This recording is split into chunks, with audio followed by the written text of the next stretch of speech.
이란 국회의장이 방금 정권이 공개적으로 밝히기거린 내용을 인정했습니다.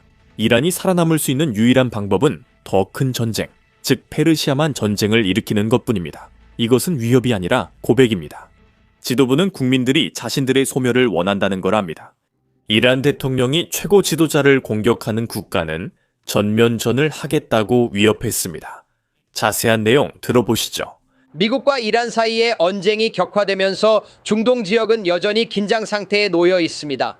주말 동안 이란의 최고 지도자는 테헤란에서 연설을 하며 미국과 대통령을 비난했습니다. 청중들은 미국의 죽음을, 이스라엘의 죽음을 외쳤습니다. 이 발언은 국영 언론을 통해 방송됐으며 그는 미국이 이란에서 대량 학살과 혼란을 조장했다고 거짓 주장한 폭로 이후 나왔습니다. 쿠스지아트 알림 파티에서 이번 반란에 미국 대통령이 직접 개입하고 발언과 성명 위협까지 했습니다. 그는 선동가들을 계속 격려했습니다.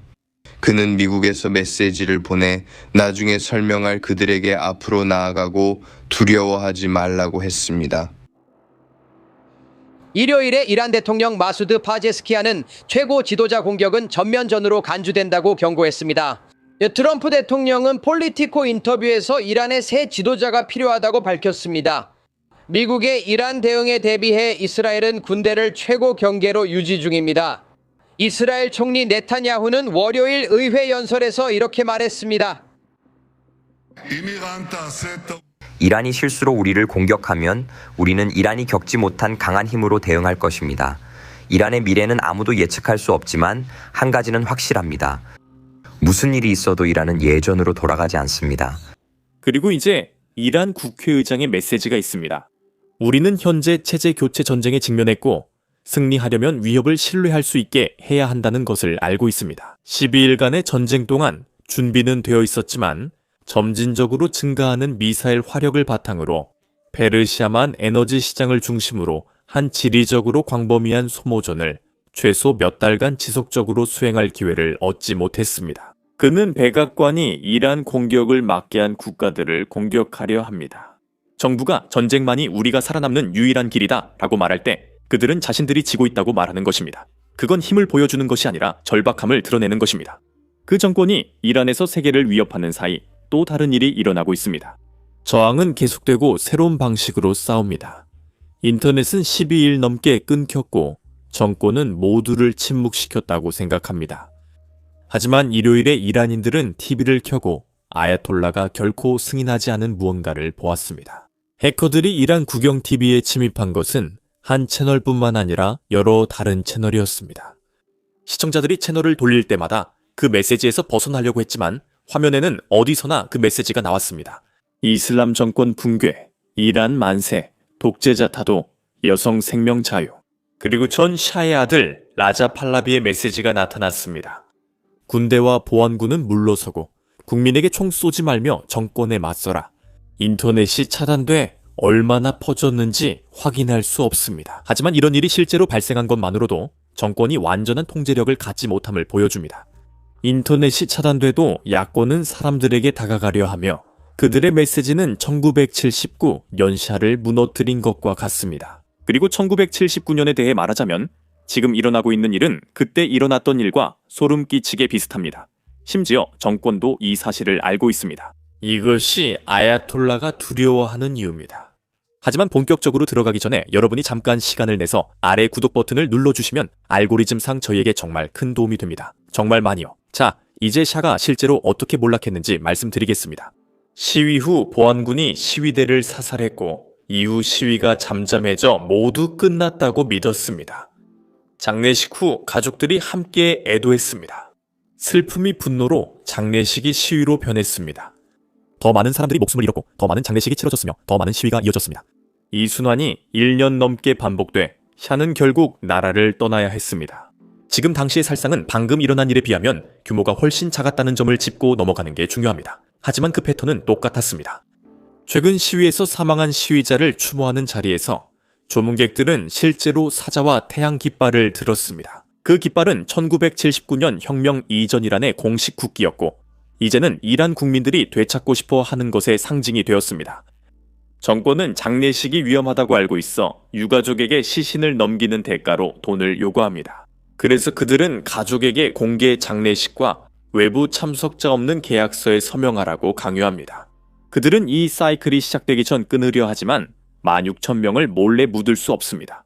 그리고 그 숫자에 대해 말씀드리면 정권은 자신들이 얼마나 많은 사람을 죽였는지 서서히 인정하고 있습니다. 일요일 기준으로 이란 당국자들 자신이 최소 5,000명을 죽였다고 인정했습니다. 적어도 지금 이 순간 그들이 공개적으로 말할 의향이 있는 숫자가 바로 그겁니다. 하지만 모든 독립적인 추정치는 실제로 훨씬 더 많다고 말하고 있습니다. CBS 뉴스는 약 2만 명, 더 선데이 타임스는 1만 8천 명으로 보도했으며 대부분 1만 명 이상에 동의합니다. 확실히 우리는 정확한 숫자를 영원히 알지 못할 수도 있습니다. 하지만 한 가지는 분명합니다. 이것은 최근 역사에서 우리가 본 민간인에 대한 가장 대규모 학살이었습니다. 이런 말을 하는 건 기자들뿐 아니라 은퇴한 미 장군 데이비드 퍼트레이어스도 정권이 얼마나 버틸 수 있을지 이야기합니다. 들어보시죠. 한 정권이 전국 시위의 대규모 학살과 조직적 잔혹 행위로 대응한다면 이는 자신감일까요? 두려움일까요? 이것이 테헤란 정권 최고위층의 결속력에 대해 무엇을 의미한다고 보십니까? 제 생각엔 그게 큰 신호인 것 같아요. 정권의 상황 지속 능력에 많은 의문이 제기된다는 의미입니다. 아마도 이것은 그들이 경제, 관리, 재정 그리고 여러 다른 측면에서 실패했다는 것을 인식하고 있다는 신호일 것입니다. 그리고 이것은 정권이 진정으로 위협받고 있다는 엄청난 위기의식을 보여줍니다. 제 생각에 지금이 이란 이라크 전쟁 이후 정권이 가장 큰 위협을 받는 시기라고 말씀드릴 수 있습니다. 이전보다 훨씬 더 큰 압박을 받고 있습니다. 지난 10년 혹은 그 이상 동안 있었던 여러 시위들을 모두 열거할 수 있겠지만 이번 시위가 단연코 가장 의미 있는 사건입니다. 하지만 미리 말씀드리자면 이번 사태를 정권이 진압할 수 있을 것처럼 보이기 시작하고 있다는 점을 언급해야겠습니다. 하지만 정권의 이런 행동이 지속 가능하지 않다는 점도 말씀드리고 싶습니다. 이렇게 계속할 수는 없습니다. 많은 보안군과 민병대 그리고 여러 종류의 경찰들이 포위하고 있습니다. 혁명수비대, 군단, 육군, 해군, 공군, 해병대, 다른 보안 요소들도 있습니다. 이 모든 군대와 함께 모든 마을, 도시, 자치구에서 이렇게 활발하게 활동할 수는 없습니다. 그들이 해왔던 방식대로 그리고 앞으로도 계속 그렇게 할 것입니다. 시간이 지나면서 항상 그렇듯이 문제는 시간이 얼마나 걸릴지 그 다음에 무엇이 올지 등입니다. 이제 그 부분에 대해 이야기해 볼 수 있을 것 같습니다. 충격적인 것은 우리가 이 탄압과 대량 학살을 지시한 사람이 누구인지 안다는 점입니다. 그의 이름은 알리 라리자니로 전 정권 관리이자 현 최고 국가안보회의 사무총장입니다. 그는 1월 8일과 9일 모든 일의 설계자이며 천안문 광장 모델을 적용했습니다. 라리자니는 1989년 중국 시위 진압에서 덩샤오핑의 방식을 연구했습니다. 그들의 전략은 간단합니다. 반체제 인사를 죽이고 국민을 잔인하게 공포에 몰아넣어 침묵하게 만든 다음 권력을 유지할 수 있을 만큼만 경제적으로 개방하는 것입니다. 이것이 이란 정권이 시도하는 일입니다. 지금 테난먼식 초기화가 진행 중입니다. 라리자니는 이슬람 정권이 이란인들의 미래라고 믿기 때문에 이렇게 했다고 말합니다. 그는 현 방식이 이란 통치의 최선이라 생각합니다. 하지만 아이러니하게도 그의 가족은 실제로 이란에 살지 않습니다. 그의 딸은 미국에서 비자를 받아 살고 있습니다. 그래서 지금 활동가들은 미국에 거주하는 모든 이란 고위 관리들의 가족들을 추방하라고 미국 당국에 요구하고 있습니다. 한번 생각해 보세요. 이 정권 인사들은 주기적으로 미국의 죽음을 외치고 자유를 요구하는 시위대 살해를 명령합니다. 그리고 그들은 자신들이 증오한다는 나라의 보호 아래 서방에 자녀를 보냅니다. 러시아 엘리트들도 국영 TV에서 나토의 위험성과 서방의 사악함을 강조합니다.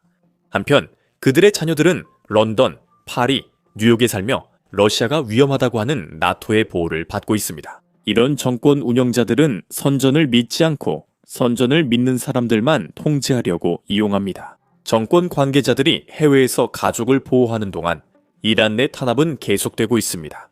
이란 경찰청장이 방금 최후 통첩을 내렸습니다. 시위대는 3일 내 자수시 형량이 감경된다고 합니다. 자수하지 않으면 정권이 가혹하게 대응할 겁니다. 이제 우리는 가혹하다가 무엇인지 압니다. 최고 지도자는 이란의 모든 시위대를 신의 적으로 규정해 즉각 사형에 처한다고 밝혔습니다.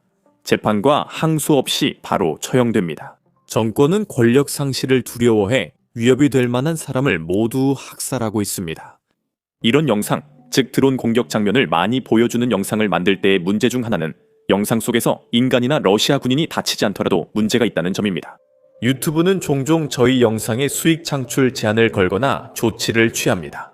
지난주에도 4개 영상이 제한되었습니다. 드론 공격이나 전선 영상도 광고주에 적합하지 않아 영상이 제한됩니다. 이것이 현대 전쟁의 현실이며 우크라이나인들이 싸우며 살아남으려는 전쟁입니다. 그래서 우리는 이 모든 것을 다루는 것이 중요하다고 믿고 있고, 그래서 자체 플랫폼인 베이식스 인사이더를 시작했습니다.